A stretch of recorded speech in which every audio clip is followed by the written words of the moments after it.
My DMs were flooded with your questions about my Miss Universe India journey, so I did a poll on Instagram and asked you about your doubts, questions or queries.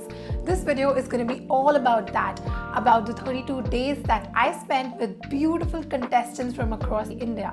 So grab a snack that you like because this video is going to be fun and interesting.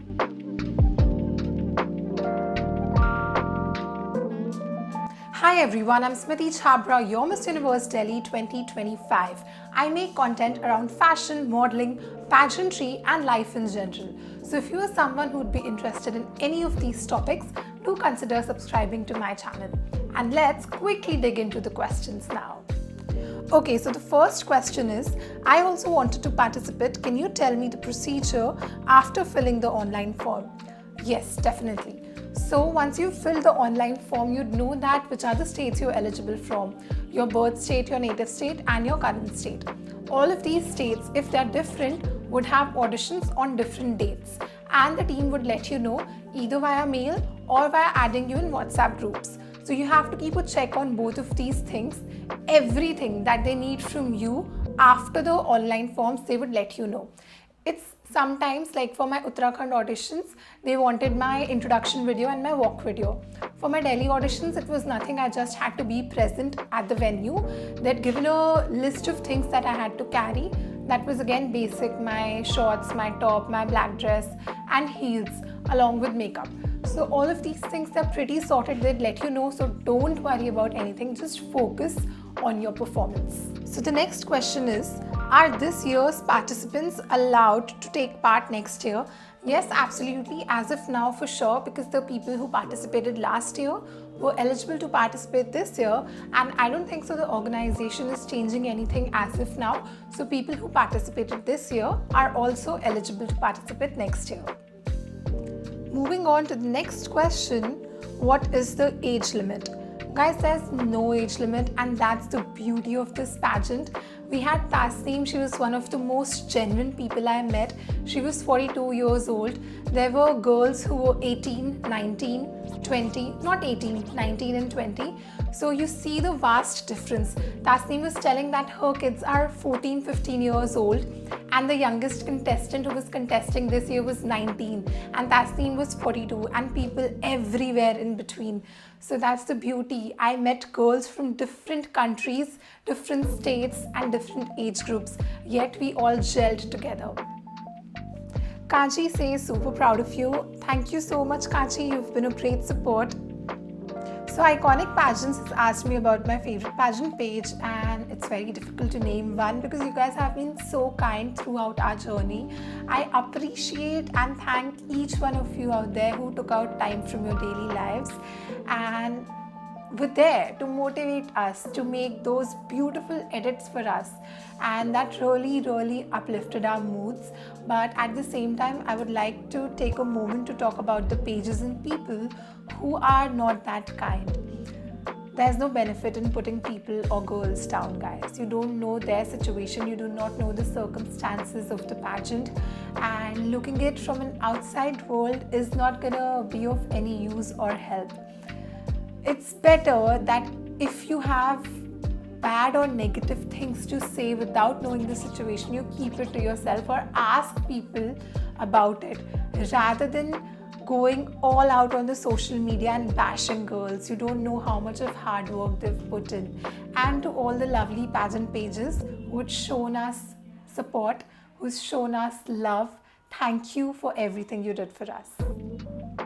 So the next question is from my dance coach. He says, did you win? Yes, I absolutely did. I won a lot of hearts, especially from the people who mattered, my family members, my friends, the people around me. They're very proud of me, and I am extremely proud of myself and the performance that I gave. Next question is, how did you arrange your wardrobe? I basically am going to talk about this in the budgeting video, where I'm going to talk about how much I spent, so wait for that. Next question is from Shubham. Miss Universe India fashion icon हमसे कब मिल रही है? Thank you, Shubham, for helping me. So Shubham and Jyotsna are two people who really helped me in sourcing outfits from designers, and we are definitely going to meet soon for future endeavors. So I have a fan page, Inspirational Smriti Fan. Thank you for that page. And the question is, your grace as fashion icon was divine. What was most emotional moment for you in this journey? While the entire journey was very exciting, as well as there were times when I used to get a little emotional in my head, and I didn't let that affect my performance, honestly. But the one moment that was very emotional for me was once I was announced top 20, I was very happy. I was on the stage, I could see my family, they were equally happy. But once the top 10 were announced and my name did not came, I was doing fine because I know that, okay, it's a competition and only one girl has to win. But I could see my mom very sad. She didn't really want to show it to me, but I could see it in her eyes. She didn't want my morale to go down. And trust me guys, when I say this, I haven't cried even once after not being placed in top 5 or top 10, because I know that I am a performer, I did my best, and I'll continue giving my best throughout the life, no matter where life takes me. But that was very emotional for me because my mom was honestly very, very sad. And I don't think that there was any other.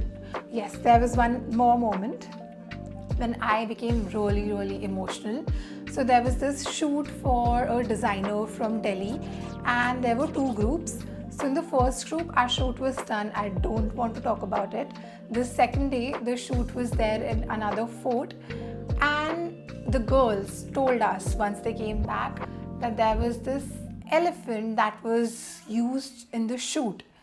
And towards the end of the shoot, because it was so warm, it was very hectic, the elephant started crying. And that was the time when I got really, really emotional. That's the 2 things that I would want to mention here. I've seen mostly those who are crowned who are professionally trained only. It might be a coincidence this year, but I don't think that this is a necessity or the criteria for you to be crowned as a winner or even get a placement. Maybe the girls who were crowned or placed this year had been taking professional training, and there's no harm in this, because consider that you're going for a exam and you've gotten your coaching done. There's no harm in that, right? So if you get professionally trained, that is always a plus point. But nonetheless, if you're not able to go to a coach or a trainer for any reason whatsoever it may be, it's completely fine. You have access to the internet, YouTube. So many people are making so many informative videos out there. You can have a look at them, and once you're placed in top 5, top 3, the organization is going to take care of you and everything that needs to be done before your international pageant. So the next question asks, what should be our budget to participate in Miss Universe India? Guys, there's no budget as such. So I knew girls who had spent like around 10 lakhs for the pageant. There were girls like me who did it in as less as 2.5 lakhs.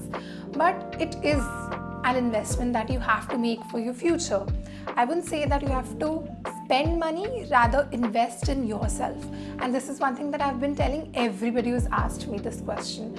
So there are a lot of expenses which I'm thinking to make a video of, like separate video, where I'll be talking about the things that you have to buy and what all did I buy and spend, because most of the outfits that you've seen me wearing were on collaboration.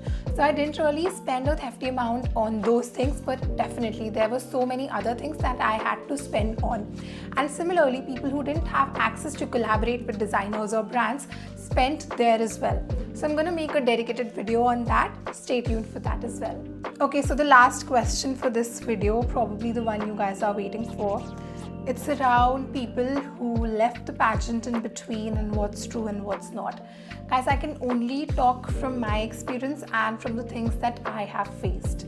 And my experience was absolutely stunning and fantastic. I had the time of my life because my focus is only on one thing, 2 things I'd say.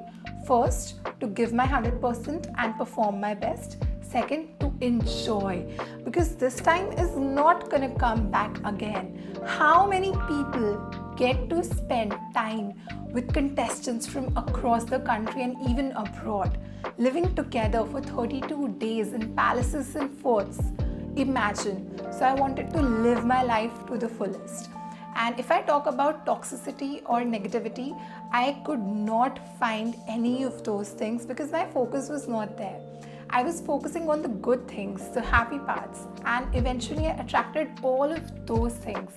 I can't say who's lying or who's saying the truth because I'm not in their shoes. But the fact that the organization was there for us, always a call away. You call them and they were there to help you, cannot be denied. So for me, the experience was very good. The organization was kind enough to be there for us at every moment. And that's about it. That was my 32-day Miss Universe India journey. I hope you guys found this video informative. If you have any more questions, feel free to drop it in the comments or maybe in my inbox on Instagram. And I'll come again very soon with another informative video.